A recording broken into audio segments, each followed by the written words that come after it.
So Sadhguru, you say that we must try and break karma bondages, but at the same time you urge people to be very inclusive, be very involved in everything that they do. So how these two things can exist together, please explain. Namaskaram, Kangana. How do you see some contradiction in these two things? Karma means the residual memory of all the things that we do physically, mentally, emotionally and energy-wise. Or in other words, it's a certain unconscious software that you create. It is a certain amount of memory which rules your life on various levels. There is a physical memory, there is a psychological memory, emotional memory and energy levels of memory. All these things put together, it rules your life. So memory means however much it is a limited boundary. Whatever is in your memory is a limited boundary. So karma is a limited boundary. Within those limited boundaries, karma is very useful, it facilitates many things, it makes you pretty automatic so that you can respond effortlessly to a whole lot of things. But when you want to expand, a boundary is a problem.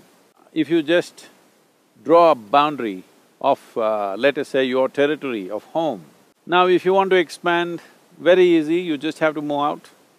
But suppose because there were certain threats to your existence, threats to your survival, you built a thick wall, like a fortress around you.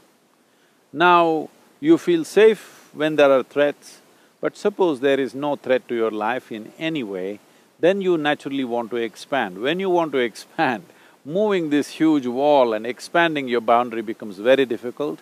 Most probably you will not expand simply because the wall, how to take the wall to another place? So similarly, karma or the karmic memory is a certain wall that you set up.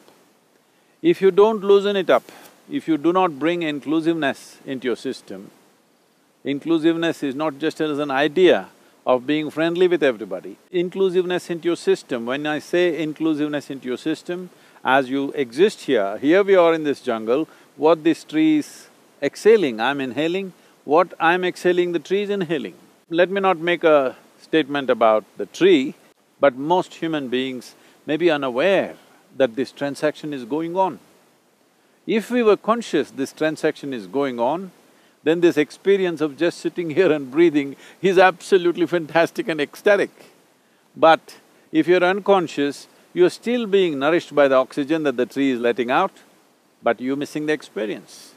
So inclusiveness does not mean you did something different, you just became conscious about the nature of existence, because existence is absolutely inclusive. What happens to the tree happens to you, what happens to the soil happens to you. What you think is myself, actually just the soil that you're walking upon. So inclusiveness is not something that you have to do. Inclusiveness is the nature of existence, you just have to become conscious of it.